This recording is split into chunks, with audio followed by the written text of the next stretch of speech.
Muhami Matters with Chris Adams, powered by CJA Consulting.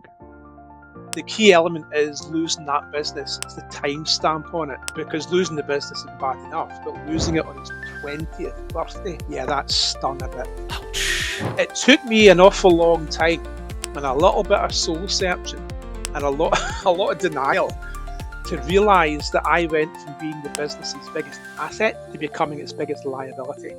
When you've got an Aston Martin sitting in the driveway of your large house plus a helicopter down at the airport, it's very difficult to look in the mirror and say, you're doing all this wrong. You're focusing on Gen X business owners. Why? Gen X, the clock is ticking. Their exit path is perhaps getting a little bit closer. So they've got a degree of urgency to get their business structured so that they can sell it.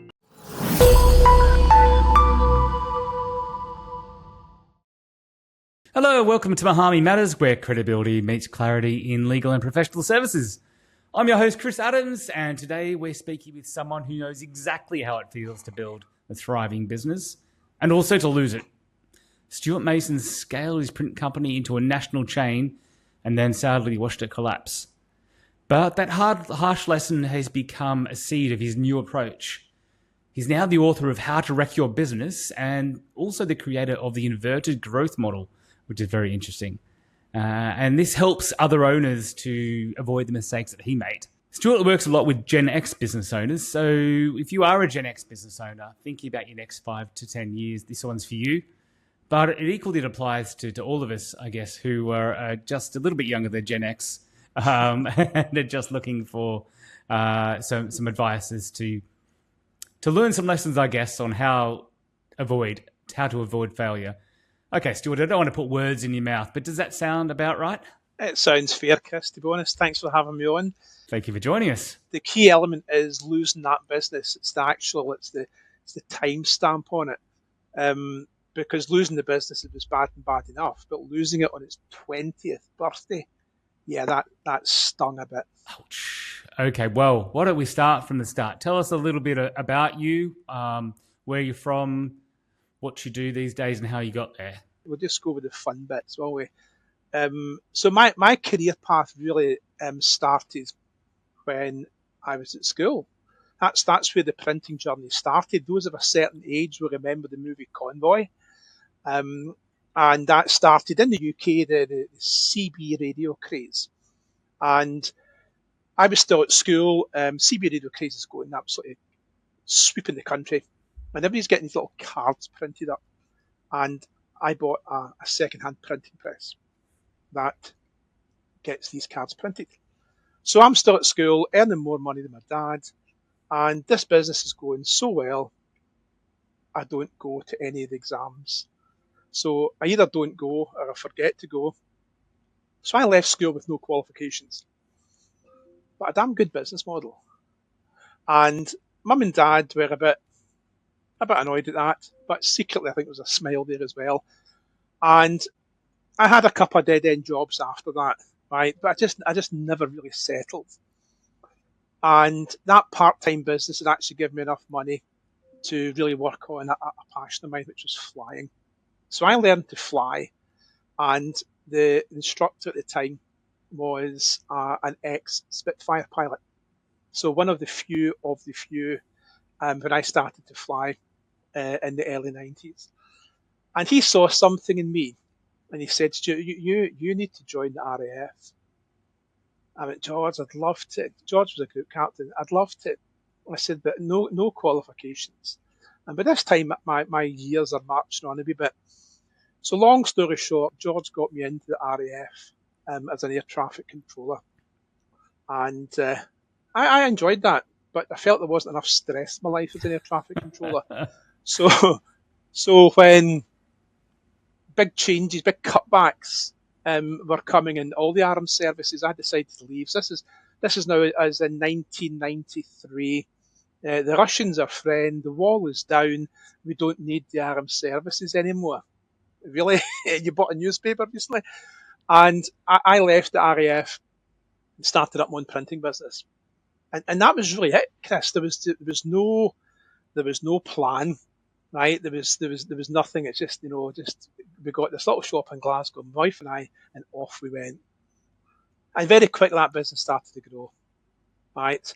And it became obvious there was some nice big gaps in the market that, I mean, print was still pretty buoyant at this point, but there were still big gaps in the market that we managed to identify.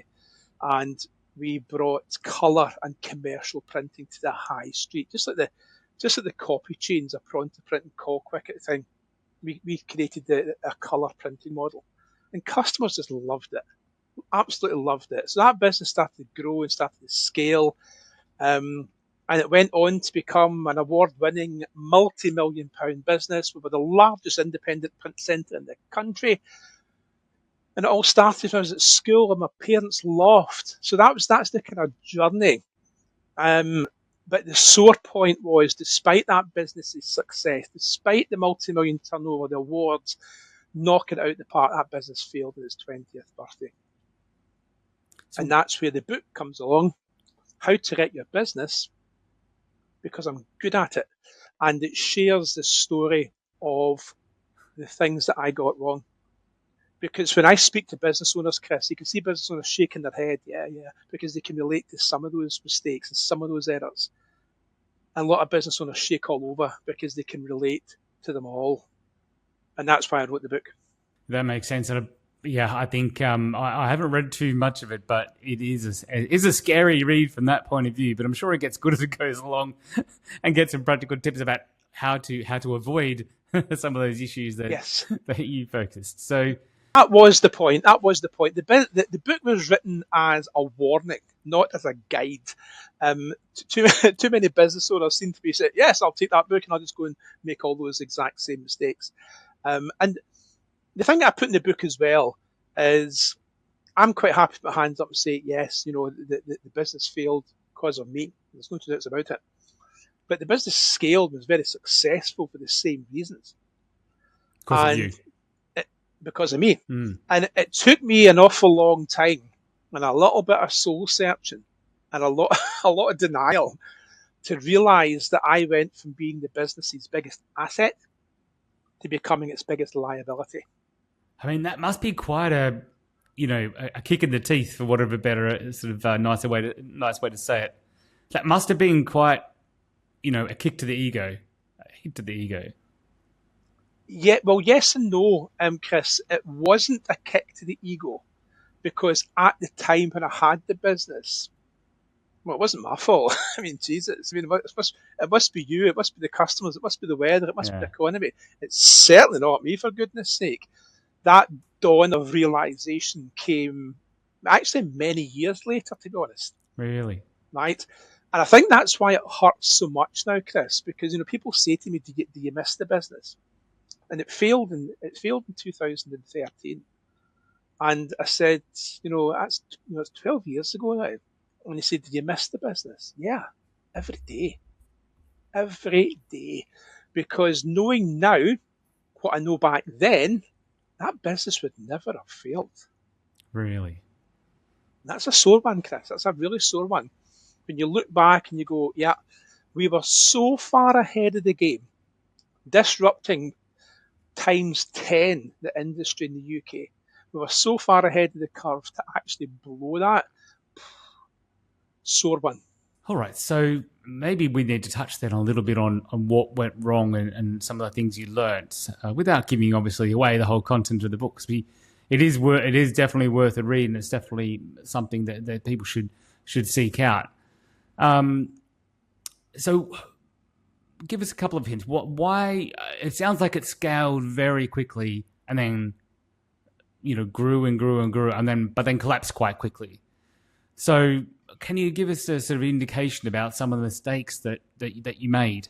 Okay, so let's look at the kind of the timelines important here, right? Because those of a certain age will remember back in 2007, 2008, what was actually going on in the world, right? And the business, the business was at its peak round about 2000, 2001, 2002, right? The early 2000s when the business was at its peak. That's not when it was the biggest, but that's when it was the most profitable, right? I mean, in the early 2000s, we were making 35% net profit. Printing businesses weren't making 35% gross profit at that point. Why was yours so different then? What? I mean, color printing doesn't seem to me as a layperson to be that like innovative. It seems like a pretty standard offering, but why was yours so different? Because what was happening back then was in the late 90s, color printing, commercial printing was printers in industrial estates. Right, so you go into these dim, horrible industrial estates, and you would look for the name, which would be the size of a postage stamp on the letterbox. And if you went in, they would growl at you, then just talk technical terms and bamboozle you, charge an absolute fortune, and they would be surprised if you walked out the door. So we took all that nonsense. We thought, right, okay, let's clean it up. Let's bring colour printing into bright, vibrant shops. Right, so where people can come in, no technical terms, we do all the printing, etc. And that's how we've really managed to differentiate ourselves, because people were used to going to Colquitt to get copies of single colour business cards, but they'd never bought colour and commercial printing. We'd be having clients walk in to a high street shop to order like 60 grand's worth of brochures. Wow. Right. And then they'd be a bit surprised when we'd ask for payment up front because we didn't offer credit. And we got it. I mean, we had this multi-million-pound business and we didn't offer credit. Wow. And people said, so how the hell do you do that? It's actually quite easy. You put your hand out and say, give me the money. And if they say no, you go, bye. Yeah, right. Right. Because at the prices we were offering, the service we were getting, or delivering, it was a no-brainer. So it really started to grow, Chris. Where it started to go a little bit awry was my gung-ho attitude. I was 100%, right? So I'll give you an example. I was driving down to see one of our clients on the west coast of Scotland, and I was cutting through Greenock, right? And Greenock is a city, a town in Scotland and it's not renowned for being the nicest, let's just say. Okay. So we were, so I wanted a shop down there because we didn't really have anything down the west coast. We had one in Paisley, which is fairly near. So I'm driving through Paisley town centre, Greenock town centre to go and see this client. I see this shop for sale. It was a nice shop, modern looking, big glass frontage, laminated floor, and it just looked nice and professional. So I phoned up, how much is the shop? And the estate agent told me. Great. And by the time I had got to see the client, came back, I had phoned them back, put in an offer, got my lawyer to confirm the offer, to then get a qualified acceptance all by the time I was back in the head office in Glasgow. Wow. Right now, we hadn't viewed the shop. Right, it just seemed like the right thing to do, and people laugh at that. And that was the kind of things that drove the business forward. But it's also what kind of killed it as well, obviously. Like, because on the back of it, at the back of the book, there you go. You see that? Yes.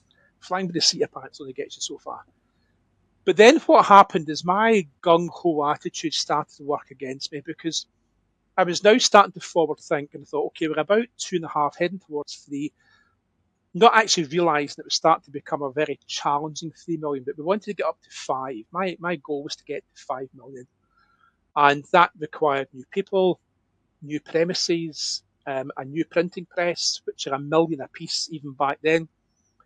And the business was so strong financially that getting funding for that was easy, right?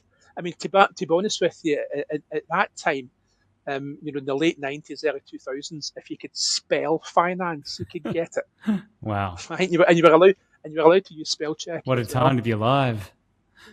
Well, yes and no. I mean, money was easier to get, but that's maybe not a good thing. So anyway, the finance company came out. We said we wanted to buy this press, blah blah blah, and the timing of this is unbelievable because we'd signed the lease and off they went, and then my accountant phones up, and he says, "Did you sign for the press? Was that today?" I said, "Yeah." He said, "There's things going on in the States just now that are a wee bit concerning." He said, Fannie Mae and Freddie Mac are in big trouble. I went, well, when names like that, are you surprised? And Exactly. and then Lehman Brothers, and I was very much of the attitude, well, it's not going to affect us, right? That's a bit like saying Google was a fad or the internet will never catch on. So by the time you get into 2008, 2009, the full effects of that credit crunch were really starting to bite, Chris. And instead of our business going towards 5 million, we were going back down towards 2. But I had structured the business to be this bigger business, right? Now, that was okay because we're very rich, we're very cash rich. And that brings on probably to the biggest, well, the biggest issue with the business failing was obviously me, right? So that you can't get away from that. But I was far too slow to react. If I had looked and thought, right, okay, listen, this slide's not good. If we scale back and renegotiate leases and do all maybe even cut back some staff, close some shops, but I did none of that. Right, I'll be fine. No, we've been in recessions before. We've been doing this for a number of years. We've been through a couple. In fact, we even started in the recession. So I was way too slow to react, Chris, and too arrogant as well. Too arrogant, too complacent, and by the time the dawn of reality came in, because by this time we're into maybe 2010, 2011, and it's pretty much hell on earth, to be honest, right? People say to me, Stuart, when did the business fail again? And I'll say, early 2000s. And I thought it was 2013. I said, no, that's when it closed. I actually failed a good number of years before that because that's when the mistakes started to get made. But what really hurt more than anything, Chris, and again, this is something that really dawned on me in recent years, was when people say to you, how the hell could you not see this business actually start to really slide, right? But the problem was the success of the business was actually masking a lot of the mistakes being made. Right, okay. And it's very difficult, especially when you're as arrogant as I was back then. It's very difficult to look in the mirror when you've got an Aston Martin sitting in the driveway of your large house plus a helicopter down at the airport. It's very difficult to look in the mirror and say, you're doing all this wrong. And I was, right? Because business has changed. What got us here was not going to get us there. And it's a really interesting one that I was just way too slow to react, as I see with a lot of businesses, especially just now when things are a little bit tougher and a little bit tighter. So it sounds to me that things were just moving at such a fast pace and you were caught up in the emotion of it all and the emotions of it all and the good times and the money and as you said, the helicopters. I mean, you literally talk about a helicopter, right? You literally had a helicopter. Yeah. Yeah. Yeah. In fact, do you know what is what chapter? I think it's chapter 4. Chapter 4 in the book is called Helicopters, Big Macs, and Nuclear Submarines, because I had a shop in Aberdeen, and the helicopters happened to get serviced in Aberdeen. Okay. And we were bringing it back to Cumbernauld, just outside Glasgow. It'd been a really busy day. I'd been in the shop, busy, as you always are. Didn't have a chance to eat. Weather was turning. It was getting a little bit drizzly, a little bit misty and drizzly. We were flying back, and then this big M appeared, right? And on this, horizon, which was all grey and gloomy, this big yellow M appeared. I thought, I could just go a Big Mac. So we landed at McDonald's for a Big Mac. Wow. And how did you do? What? So this is flying between Aberdeen, did you say, and Glasgow? Coming back from Aberdeen. So what is the flight time? What is the driving time between Aberdeen and Glasgow versus the flight time in a helicopter? It varies very much between the traffic. Yeah, of course. Aberdeen can be an hour and a half, hour 45, 2 hours, right? Yes. And when you're flying down, what did it take? 40 minutes. Okay. Yeah. That makes sense. It's a bit faster to fly. Yeah, it's more fun as well. Oh, absolutely. Absolutely. So that gives you an idea Chris, of how successful that business was, right?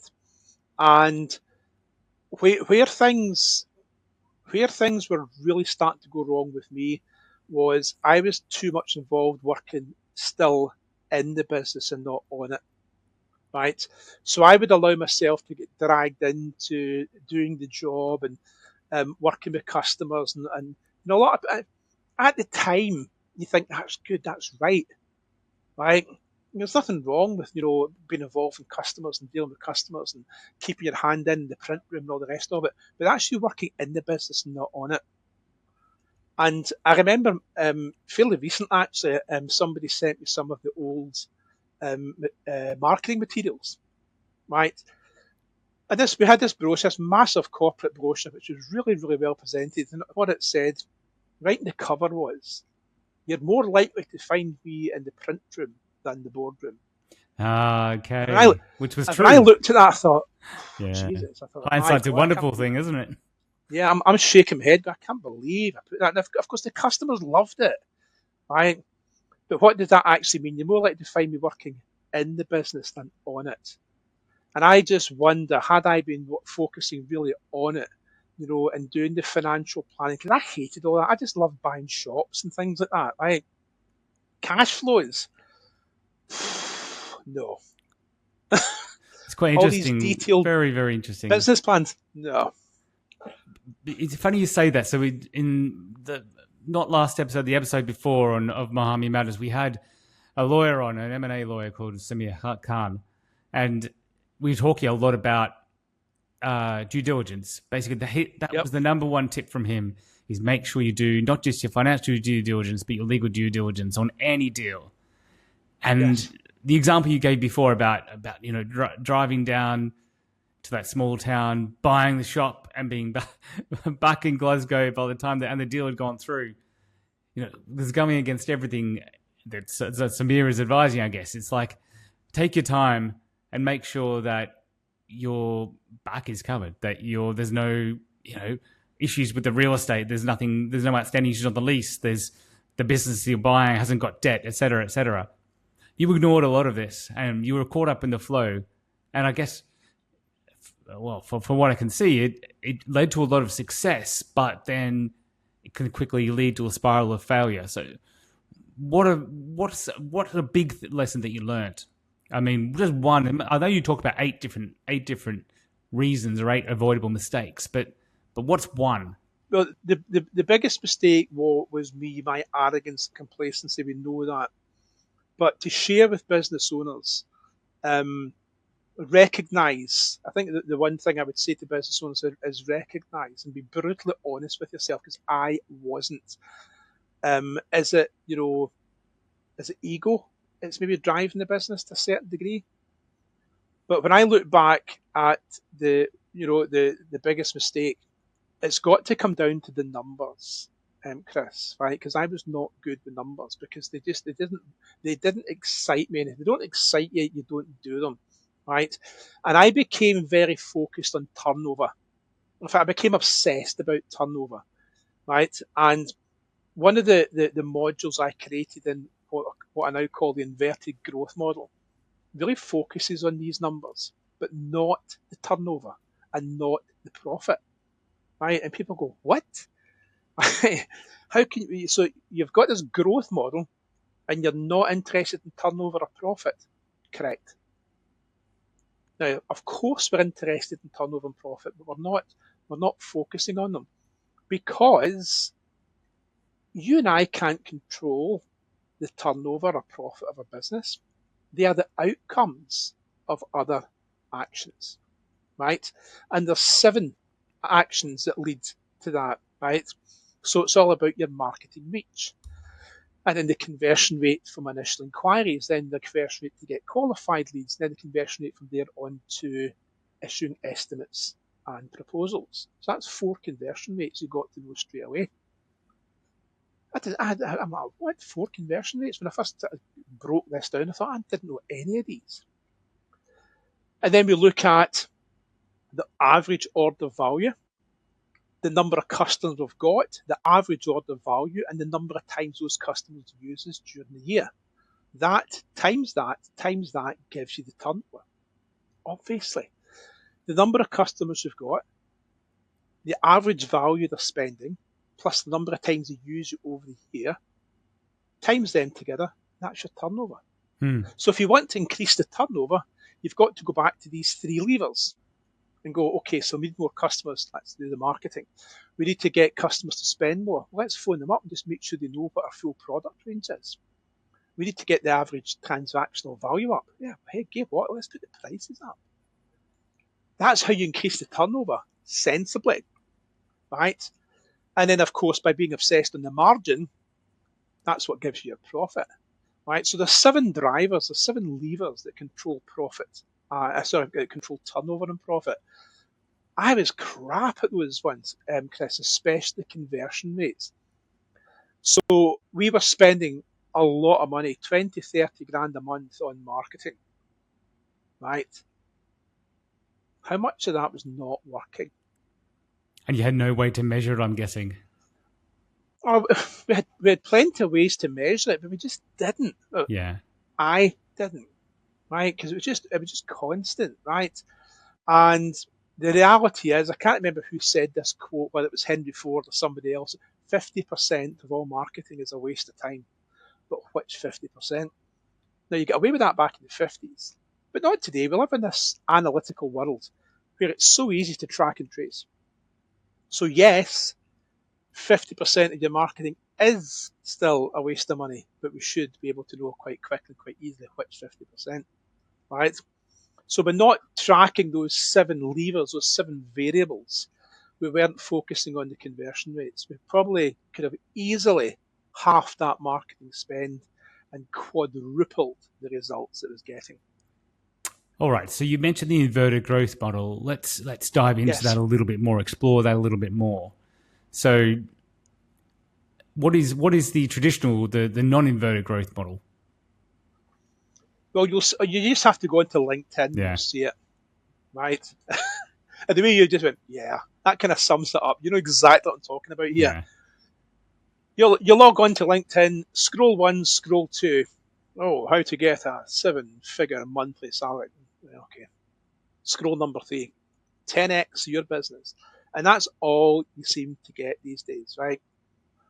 And not wanting to belittle these coaches that claim you can get this result, because somebody will, but it's not practical. Right? Let's not kid ourselves. It's not practical for the majority. It's all about growth, millionaire, billionaire. And I'm surprised actually there's not been a course yet for a trillionaire. I mean, surely there's an opportunity there. So I took all that nonsense and just literally threw it out the way because I knew it was bullshit. Right? There is so much that's got to happen before this. Right? Because bearing in mind that was me. I was chasing the turnover, chasing the 7 figures and got the 7 figures. I was chasing the 10x and got the 10x. But look what happened to me. Because my business was built on a foundation of sand and I didn't know. And there was little small cracks. And as the business grew and as those business scaled, those small cracks became gaping bloody holes. Right? So the inverted growth model is starting off with business owners to look at all what most clients call the boring stuff, right? The systems, the processes, the structure, the reporting lines, all the numbers, the conversion rates, right?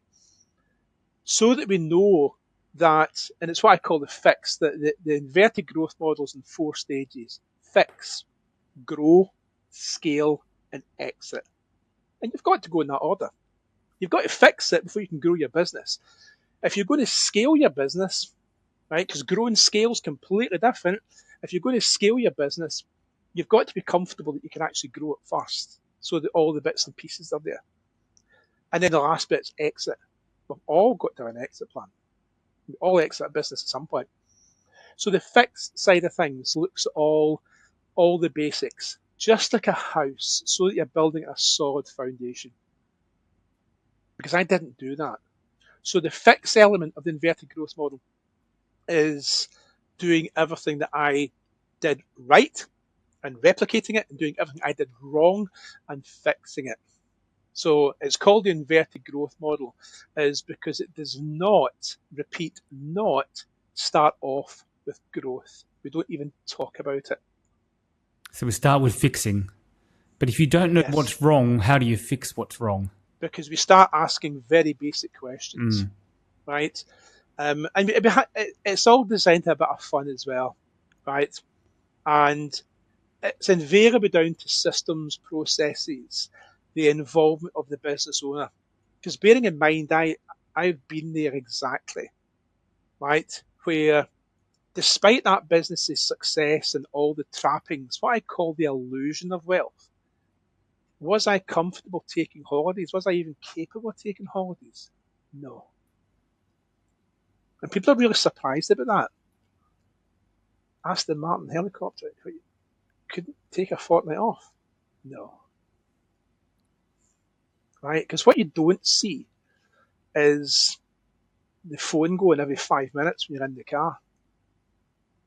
Didn't they go off every 5 minutes when the helicopter? Because the end that's flown a helicopter will know that if you try and have a mobile phone conversation in the helicopter, well, you'll probably die. It's your downtime. So it was good downtime. No pun intended. That business was too reliant on me. So when I first start talking about the fixed element, then it comes from knowing all this. And it's very, very easy to find out just how chaotic or otherwise a business is. And quite often, Chris, the business owner actually doesn't realise it, right? It's a phenomenon that I now call you become comfortable being uncomfortable. And a lot of people listening to this will be able to relate to this because it's horrible. You become comfortable being uncomfortable. So where you are right here, right now, is not where you want to be. And it could be miles away from where you want to be. But the thought of change is so daunting that you don't do it. So you become comfortable being uncomfortable. And a lot of business owners are in that place. Does it also, for me, when you said comfortable about being uncomfortable, for me, it probably refers to the motivation. Like you're using that discomfort of your business. Like I'm not where I need to be, so I'm going to keep driving and striving and I'm going to get there one way or another. That for me is what comes out of that phrase that you said. But it's a little bit different to the way you explained it. To work both ways. It can work both ways. One thing we are good at in business is we're good at finding excuses. Yeah. Right? We're very good at finding excuses. If you want to do it, you'll find a way. If you don't, you'll find an excuse. And I was pretty disciplined that way, Chris, to be honest, right? I had a very, very gung-ho attitude, a very can-do, will-do attitude as well. Nothing got in my way, right? So there was no excuses. There was no bullshit excuses about not doing things. What there was a denial that there's anything wrong with this picture. So I was super motivated, which started off being an asset, soon became a liability. It almost sounds like you were just seeking dopamine hit after dopamine hit after dopamine hit. Yeah, pretty much, yeah. Which I think a lot of businesses do. A lot of businesses in the foundation stage or who are growing or wanting to grow is the owners or those senior in the management just wanting that constant dopamine boost. And you get that from having a client win. You get that from doing some marketing. You get that from seeing some results. And we had all of that times 10. Yeah. And of course, because what happens as well is you've got a business turning over, a couple of £1 million, making a lot of money, right? And you naively think, or I naively thought that, well, hang on a minute, if I've got a turnover of this and a profit of that, then we can have a turnover of this and a profit of, wow, let's go for that. But as you soon know, that the profit and turnover do not grow together, right? So I found that as the business started to grow, a number of things happened, right? And this is where, if only you could turn the clock back, because there was a lot of things that were happening that Could you have sat down and really foreseen it? I don't think so. Not the economic downturn. No. But what we found was and this is something so important for every business listening to this. There is one thing in business that you never, ever want to lose, right? What is that? There's one thing in business you never, ever want to lose, and it is the ability and the power to say no. True. No, I don't want that customer. No, I don't want that job, right? And what you're actually saying no to is, I don't want the hassle. I don't want the low profit, da. And when we were around about the 2 million mark, I can't remember how many shops we had at that point. It was probably about 6, right? We had the ability to say no, right? So if we were getting certain customers coming in, right, that we didn't want to do work for, then we would just say no, right? We would stay in our lane. We were very, very good at it. If somebody came in and asked us to price up, as very often happened, thousands of catalogues. So you're maybe looking at, 15, 60,000 pound jobs. We would say no. Because to me it was mega high risk. Because people are not going to pay up front. We didn't go for any contracts. We didn't have any salespeople. A business turning over 2 million and not one single salesperson. Happy days. Happy days. Low overheads. But as the business started to grow and we're getting beyond 3, heading towards 4, etc., guess what, Chris? I lost the ability to say no. Right. Because we've now got this hungry beast, right? I think, shit, we need... And of course, the credit crunch, as they called it, is now starting to really bite, right? So all our kind of bigger clients, they're spending a lot less. And think, geez, this is the perfect storm. So we lost the ability to say no. And then worse than that, we actually started shouting, yes, we'll do the work for you. We'll give you credit accounts. Oh, okay. So that, Yeah, your model changed. My model, I had to change. Right. Well, do you know what? I did it. If we'd stood our ground, you know what? Who knows? Yeah. But when the business grew to that next level, if you like, and then of course, Chris, we just become just like a normal printer then. We'd lost that differential. Right? We'd lost that nice niche little marketplace. Did you have a lot of copycats? Was there a lot of competition that's looked at you and said, "Oh, yeah, Stuart's doing really well with his business. He's onto something. Let's do it ourselves." My best friend was my lawyer. I mean, only because I was speaking to him every day. Yeah. Because one of the things that I did do was copyright and trademark everything we did. So as soon as somebody came along and started copying, copying the name or copying the style, we were straight onto it. So yeah, there was a lot of people copying it, but not just copying it. It was just there was just more in the marketplace, right? Businesses were catching on now that. Hang on a minute, we need to get out of these industrial estates, make ourselves a bit more visible. So a lot of people were catching up. So think about it. You've got competitors that were really, really weak. They're now getting stronger. We are now growing the business and it's now becoming unprofitable. We're in a market which is in decline anyway. We're now in the middle of a pretty deep recession. You can now start to see where everything's starting to go wrong on a big scale. So we've talked a bit about why businesses skip the fix and jump straight to the scale. And I put it down to the dopamine hit, but it really is just that ambition to grow by the sound of things, that ambition to just do more and make more money and, not necessarily focus, as you say, on the profit and loss and balancing the books. It's just trying to get more and more and more revenue through the door. Have you found people you've been able to talk to now who you've been able to prevent that from happening, and you've been able to get them to go from fixed to grow instead of straight from fixed to scale? Yes, there's been a number over the years, and there's been some I've just ignored it and paid the price for it. That's the one thing that frustrates me, because I'll always say to people, why do you want to work with me?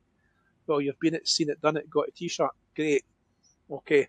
And it's not my job, Chris, to say, I think you should do this, so you're doing that wrong, right? That's not for me to say, right?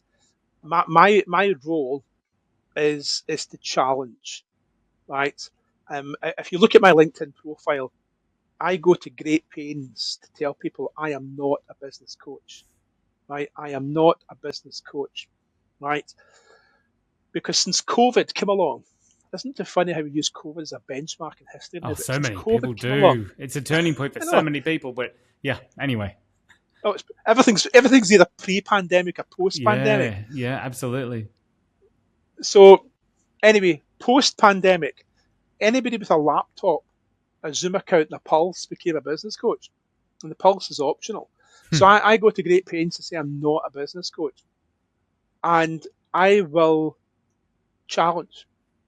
Right. So if you say to me, I want to grow to 4 million, great. So the first thing I'm thinking about, that's a mistake I made, right? But I won't turn around and say, no, I think you should stick it at 1 or 2, whatever. I'll just go, great. Just show me. Show me what that looks like. Oh, what do you mean, 4 million? No, but how many customers do you need? I don't know. Well, you need to find out. So let's go and find out when your average sale value, this is back to 7 numbers again, because you can reverse engineer it. If you've got this turnover, and that's your average sale, and that's the number of times you expect customers to spend with you, how many of these customers do you need to get you that 4 million turnover? And going by your current conversion rates, or you don't know your current conversion rates, well, we need to look at that as well then. Because you need to know the conversion rates, because you need to then go and look at how many people you've got to reach, i.e. your marketing spend, to get those inquiries, to get those quotes out, to get those customers in, to start that journey. And then at that point, most business owners are sitting back going, poof, how obvious is that? And then one of two hard things work. happens. It is hard work, but how else can you do it though? How can you possibly aim for a turnover without knowing how many customers, how many sales, how much marketing is needed to get there? Because all that's going to cost money, right? So then we'll look back, and one of two things happen. They either go, yeah, that's too much, or I'll have to refine that maybe back to 2.5 or 3. That's more manageable. That's more controlled. Or they'll look at it and go, that's totally doable. I am comfortable that we can win over a 5-year period that amount of customers with these sale values. So it almost ratifies the turnover. And once you've got that, you now know you've got figures of substance, not just something that's plucked out there. And let's be honest, most of us just pluck the bloody figures out there. Another question I'll ask, why 4 million? Why 2 million? Why 3 million? Why round numbers? Why not go for 3,621,465 and 22 pence? Why do you all sort of round it up? And the reason for that, of course, is being ridiculous, but it gets them to really, really think about the numbers. So why is it all about figures? Should it be all about, everything you talked about then was numbers and figures and that. Are people focusing on that too much, or is that actually the right thing to be focusing on? I don't think they're focusing on it enough. Right.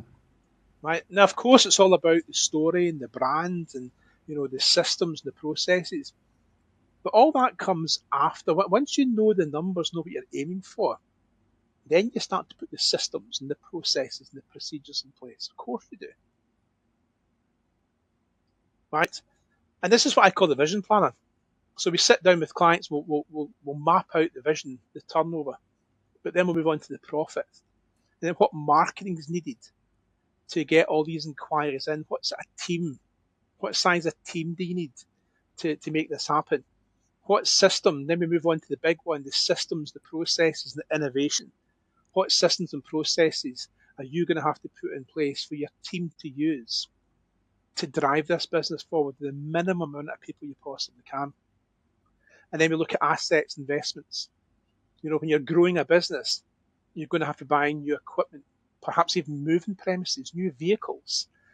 And then all this put together comes up with a vision planner, and it works. It works really well. So it's very, so there's a lot of elements to it, I think, that you've mentioned.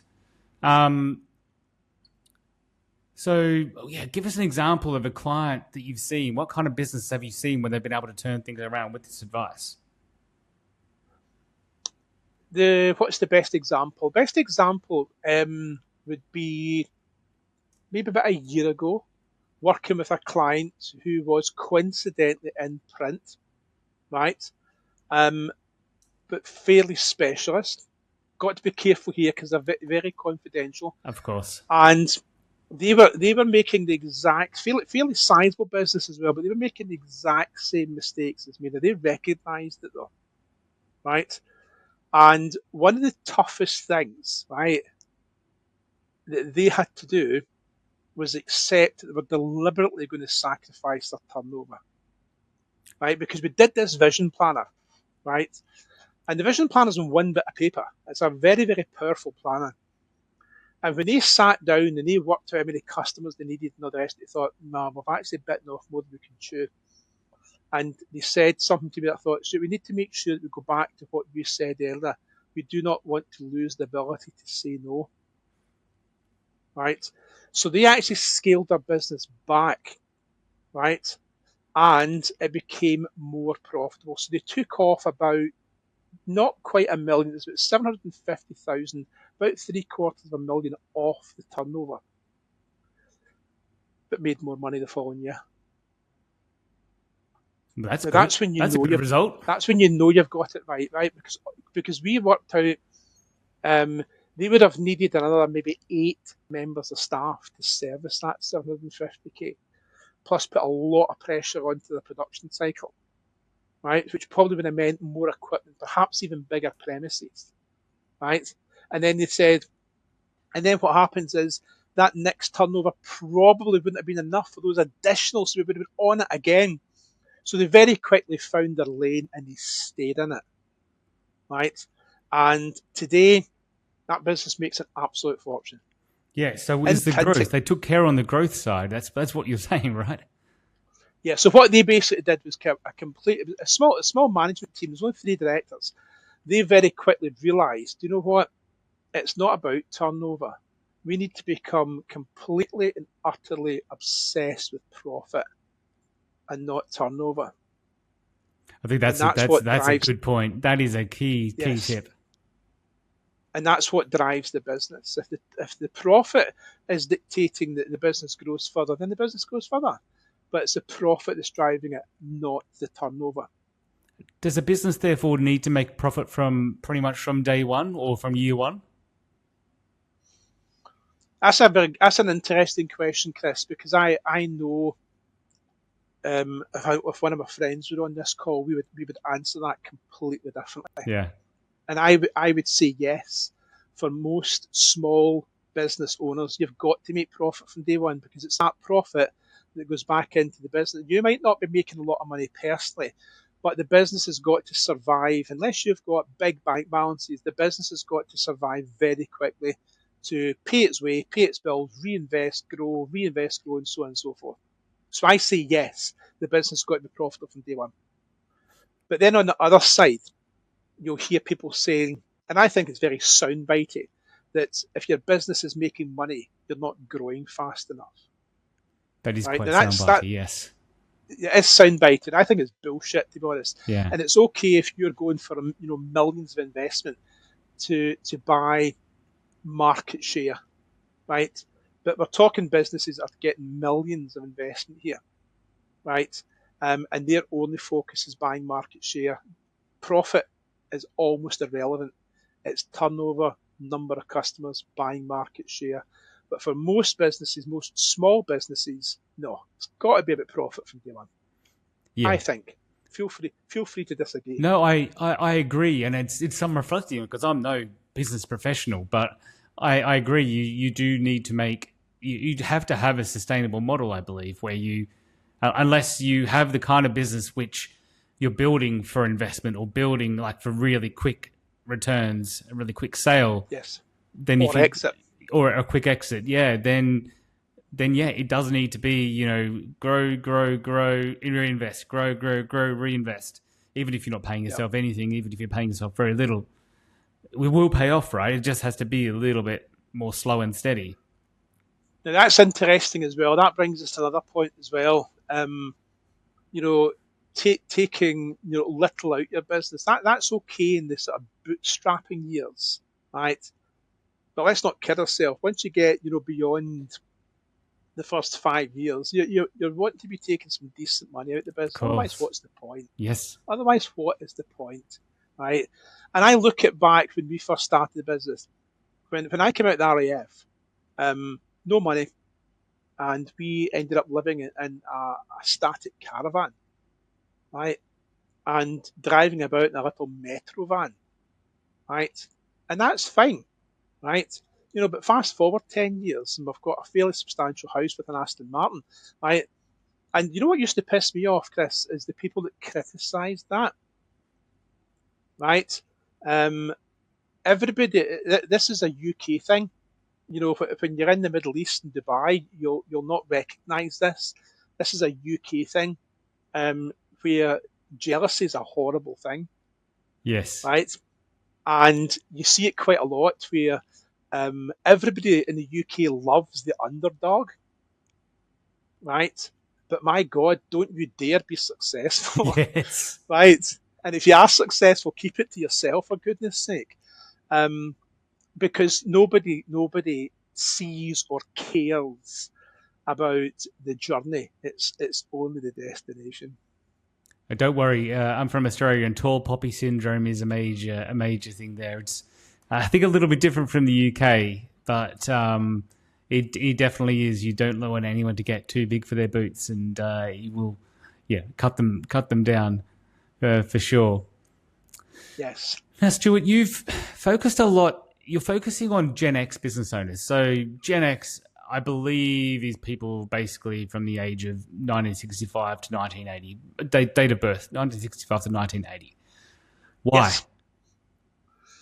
A number of reasons.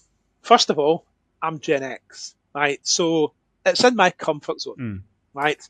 But more than that, there's other things that start to work well for me with Gen X business owners. Number one is if you're born between 1965 and 1980, that puts you between 45 and 60, right? Mm-hmm. So business owners in that age group will undoubtedly been in business for a number of years, probably 10 years or more. But sadly, the majority of them are not where they want to be. Back to comfortable and being uncomfortable again. They're not where they want to be, and they certainly do not have a sellable business. Now, the sellable business aspect of it, if you're in your 30s, you've got plenty of time to work on building that sellable business, which you should be doing, right? But Gen X, the clock is ticking, right? Their exit path is perhaps getting a little bit closer than is comfortable. So they've got a degree of urgency to get their business structured so that they can sell it. Whether you do or not, it's almost irrelevant, but the basics are the same. So that's number one. Number two, with Gen X business owners, we tend to find, just being very generalistic here, that they're maybe behind the technology curve a little bit. Right. Right. Yes, they've got, email, website, they're on TikTok and doing all this kind of stuff, right? But that let's not kid ourselves, that's not tech, right? And people are misusing Chat GPT and the likes, right? They're using it almost like Google, right? Yeah. Chat GPT is not a search engine, right? You want to start getting into Chat GPT, custom GPTs and agents that run your bloody business, right? And it's a great way for Gen X business owners to actually think, geez, we've not been using this. So you get some really big wins. Guys, you actually realize it's all this function you've got in the back office. We can automate that. Really? Yeah. How do you do that? I'll show you. Right? Sometimes it's as if you've invented fire. And in many cases you have. So that's why I like working with Gen X business owners. But the key one is because the clock is ticking. Yeah. Towards getting the business sellable. And what's really interesting, Chris, this has happened 3 times this year, where I've been approaching business owners who want to sell their business. right? Now, I don't get involved in the selling side of it. I only help businesses prepare for sale, right? And the first thing I'll always ask is why. Now, you don't have to give me the bullshit story. I'm not buying the business. I'm not the broker. I'm here to help you fix it. So I need to know why you want to sell your business. I'm sick of the hassle. I'm sick of the stress. I'm sick of the long hours. I'm sick of the money. I can't get to sleep at night. I don't get to see my family. I'll go, that's fantastic. Who in their right mind is going to buy that shit show? Yeah, a good point. Good point. Right. So somewhere between zero and nobody. And that's why in the UK, 80% of businesses that get listed never sell.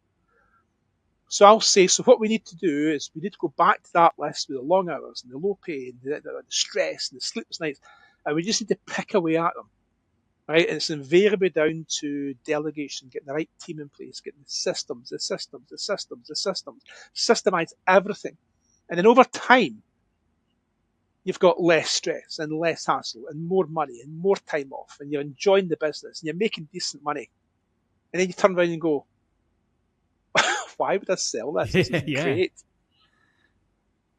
And that happens more often than you would actually realise, because people aren't actually selling their business. They're selling what their business has become. My business wasn't sellable. Despite all that success, it wasn't sellable for those same reasons. Because you weren't. I was one. You didn't have it. Yeah, you didn't have it sale ready. Why didn't you have it? What was wrong? You had just passed that threshold where it wasn't retrievable. It wasn't selling. It was never on my radar at that point, right? It was all about growth and then becoming the biggest, becoming the best, and da. And I would sacrifice. Well, let me rephrase. I'll go back actually to the expenditure side of things. So, what should I have bought here? You tell me, Chris, what you think. What should I have bought? The Aston Martin, right? Or a competent production director? Well, if you're here for a good time, not a long time, then the Aston Martin. If you're there for a long time, of course, and that's what I did. So, great, you think the same as me. So I bought this Aston Martin supercar and had a whale of a time. I had a couple of Ducatis as well, by the way. But what I should have been doing, absolutely, was getting the production director, yes, the sales director, yes, because the business was me and then just the team. There was no middle management.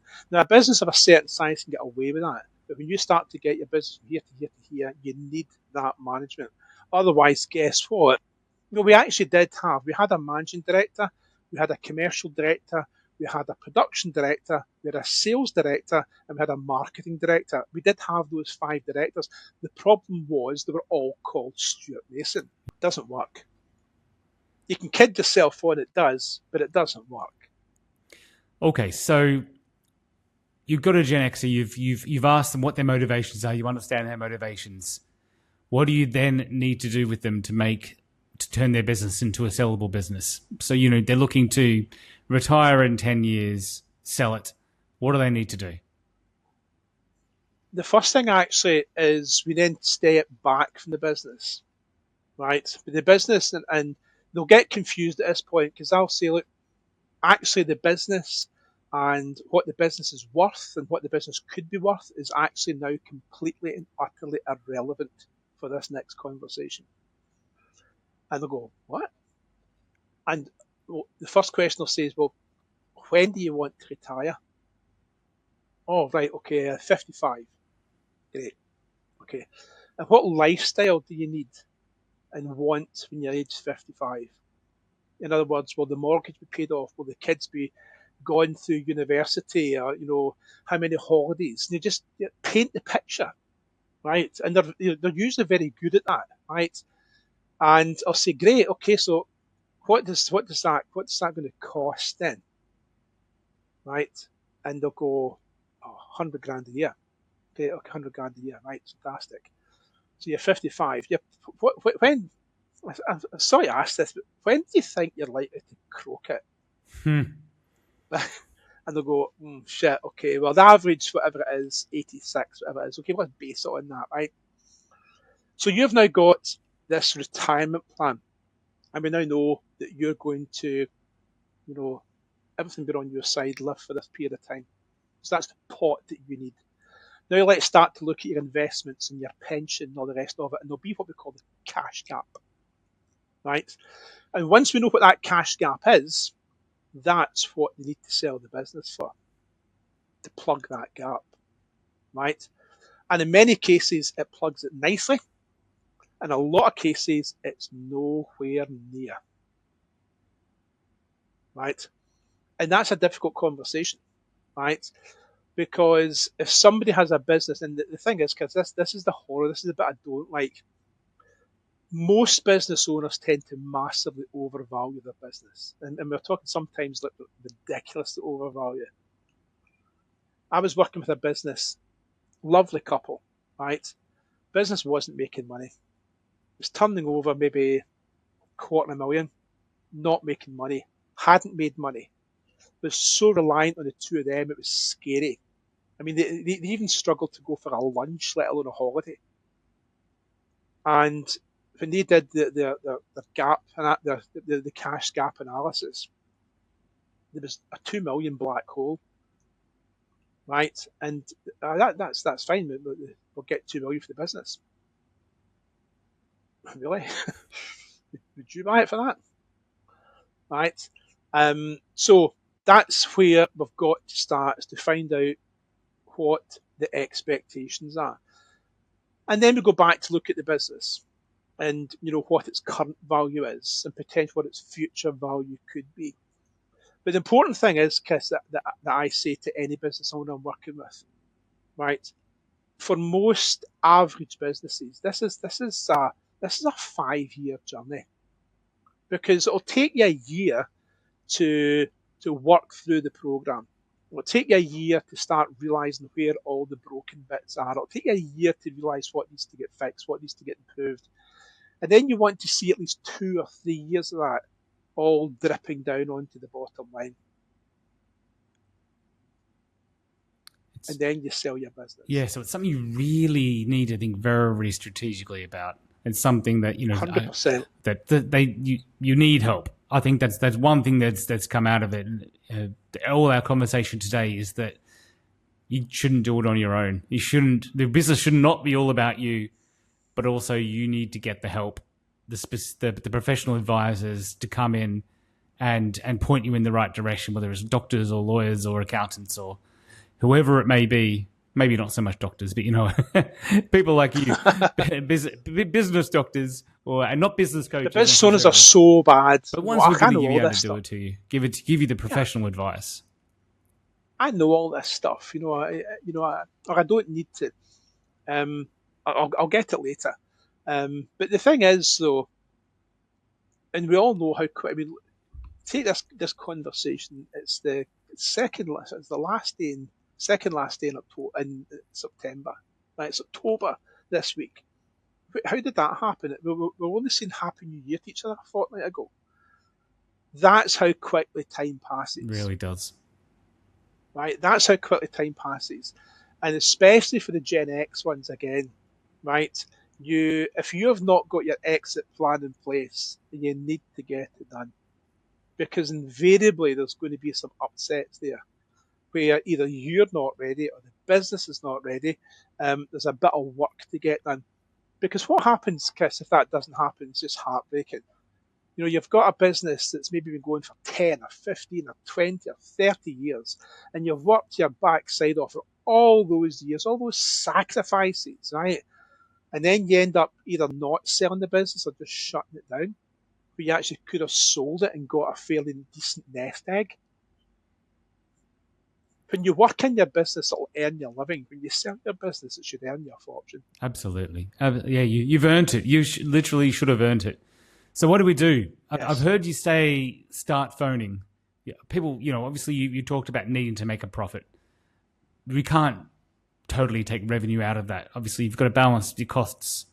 And of course but the more revenue you have, the better the easier it is. So what can we do about this in practical terms? I've heard about the sales wake-up call that you talked about. Stop Moaning and Start Phoning was, I think, a book that you wrote. Tell us a bit more about that. Yeah, that's more from the from the marketing side, Okay. just getting stuff done. But to answer your first question, have a conversation, right? I'm quite open, candid. There's no fluff, there's no flannel, there's no bullshit, there's no charge. And I'll just ask a number of questions. And by the end of that period, any business owner is going to have a fair indication of the work that they've got to get done, right?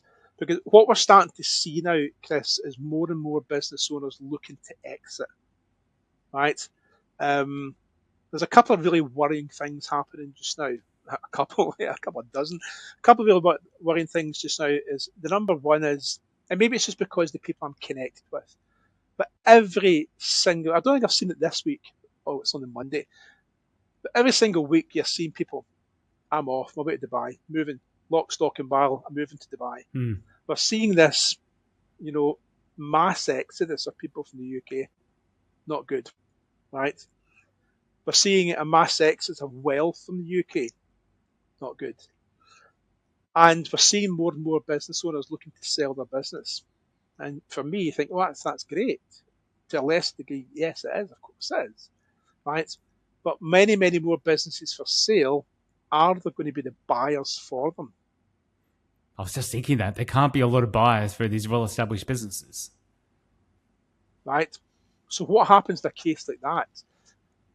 The buyer is going to have, and this is just my opinion, in the years to come, 2026, 2027, buyers are going to have more choices than ever before.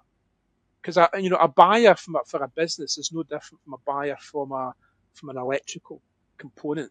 You have got choices, right?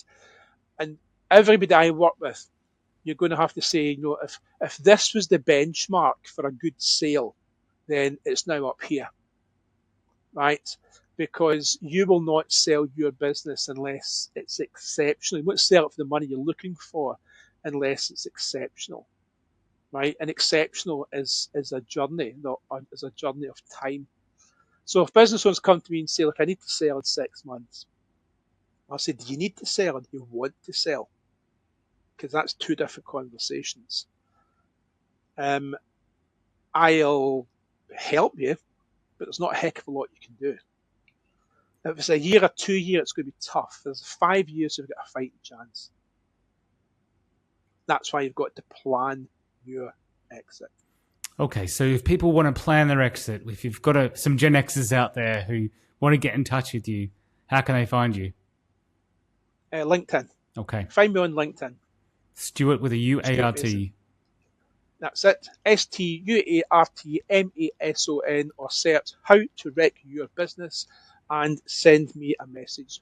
Yeah, I think and How to Wreck Your Business is the way you really stand out. That's how people can find you. How to Wreck Your Business. Yeah, that's exactly it. How to Wreck Your Business. And we just have a conversation, right? And I will at least give you a couple of pointers for you to go away. You don't need to work with me. You need to work yourself. Because it just doesn't magically happen. The number of people that come on my courses and go away and that was a great course, and you catch up with them. That was 6 months, Chris, since we last done my course. What have you been doing? Oh, well, do you know, I've been busy, and here we go. If you want to do it, you'll find a way. If you don't, you'll find an excuse. Yeah, I think prioritization is the hardest thing, knowing what to prioritize. But probably, as I say that's why you need to do the preparation that you mentioned, is so you know what to prioritize. You know where you want to get to long term. There's so many of us are thinking short term. You need to be able to clearly have your priorities set out, and everything else you put aside as a bonus. If I get that done, that's a bonus. Yeah, it'll make me more money, but really at the core is I have to get ready, sale ready by the time I'm 55, 60 years old, whatever it may be, and my business has to look the best it possibly can so that I can get the most money for it. There's another factor as well. We've talked about one of the statistics, about 80% of businesses that get listed don't sell. The bad news is it's actually higher than that, because that 80% is all businesses. So the larger transactions, the larger deals tend to be a lot less. And sadly, the micro and small businesses, it's a lot higher. So for micro and small businesses, it could be closer to 90% that don't sell, which is horrible. But that's not the most horrible statistic. The most horrible statistic is they reckon 75%, 3/4 of business owners regret selling within a year.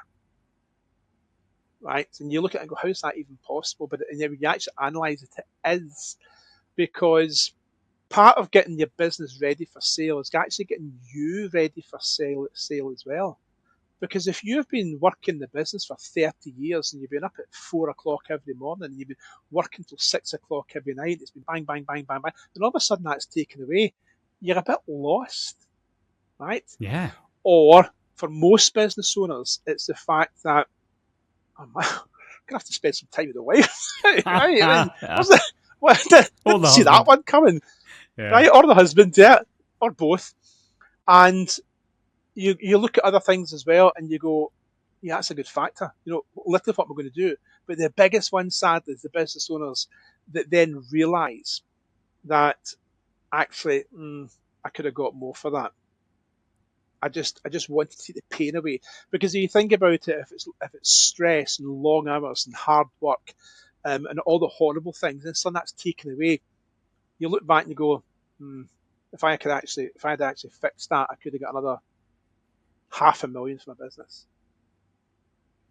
All right. Well, so there's a lot about getting the person ready. It's not just about getting the business ready; it's about getting the person ready. I think there will be a lot of a big emptiness in that person's life if they've sold it. They wake up and go, "What am I going to do today? I don't know what to do with myself. Yep. I'm too young to play golf." I've got one business owner. Are you? I've got one business owner that laughs now that he's busier now than he was when he had his business. Yeah. Right? Because he knew exactly this was going to be an issue. Right? Always in the business, very successful business, but always working. Right? Always there, doing bits and pieces. And as he progressed, did it right, as they went down this preparation route, he started looking at, well, what will I do? Well, I'll take some money from the business sale, we'll put it into the pot because that closes the cash gap. I'll start getting involved in some property developments. I'll dabble in that. I'll maybe invest in a couple of businesses and I can actually help them. And he's a mad golfer, absolute crazy mad golfer, right? So he went, well, I mean, you're never going to run out of good golf courses in the world to play. No, or people to play with. Oh yeah, exactly. That was someone that did it right. Brilliant. Right. Well, on that note, Stuart, very grateful for you joining us today. There's been some really good practical tips, some wonderful stories, and I think some good inspiration for people as to what they need to do. Hopefully, whoever's act on it. Whoever's thinking, this is me. Now is the time to act. Get in touch with Stuart or read the book. Or one of the many books. Give us the names of all your books again, Stuart, so we know what to search for. So main one, obviously. How to Wreck Your Business. Yep. Now, there's a sequel to that underway called Return to the Wreckage. Because, many years after, we've kind of found the black boxes now. We can actually really interrogate why that business failed. So it's updating the book. And I did this one actually. Stop moaning and start phoning. Stop moaning and start phoning. Because I realised that I was falling into the trap that almost every business owner does, right? Where you're sending emails and in-messages and, WhatsApp messages and being content that you're actually talking to people. And it's absolute nonsense. And as we progress in our AI journey, that's becoming worse and worse and worse. So I knew that I had to start phoning people, right? But I would come up with any excuse. So, okay, hang on a minute, I need to get the pen, get the keyboard straight. Oh, is that the time? I'll do it tomorrow. So I just started doing it, right? And I would set aside what I call power hour, and that's just phoning people, right? Phoning people, no interruptions. And it was just phenomenal, the difference that made, right? People that I've been emailing for 6-7 months and getting nothing, having conversations with them, right? Having further conversations with them, then go on to becoming clients, all because I just picked up the phone. So stop moaning, start phoning was sharing that journey, how to do it. Start off with the easy calls, and then progress, and it works, really well. So that's where that book came from. So in that book, does it give us some conversation starters? I think that would be one of the hardest things that crossed my mind is, okay, I want to call this person. How do I gauge their interest? That's all that. I don't want to waste their time. That's all that. Great. Correct. Great. Perfect. All right. So we'll go out. We'll search for those books online, or get at your nearest bookshop or at Amazon. So Amazon. Yep. Thank you very much for joining us again, Stuart. As I said, lots and lots of useful Chris. information. For our audience, that's it for today's episode of Muhami Matters. Huge thanks to Stuart Mason for joining us, for his honesty, which has been hard won and hard worked for. And he has taught us a lot of lessons from how his business succeeded and then subsequently went on to fail. If you want more of Stuart's work, visit howtowreckyourbusiness.co.uk. Grab a copy of Stop Moaning and Start Phoning, or he's got a new Disruptors Club coming up as well. So he'll be able to tell you all about that if you get in touch with him. If you found this episode really valuable, share it with someone who's building their business, or maybe with someone who's rebuilding their business or looking set to retire. And in the meantime, I'm Chris Adams. Until next time, stay informed, stay empowered, and plan your business journey. Thank you for joining us on Muhami Matters. If you found today's episode valuable, subscribe and connect with me to stay updated. Join me again soon as we continue to bring you credible insights, practical strategies, and trusted advice to empower your professional journey. I'm Chris Adams. Until next time, stay informed and stay empowered.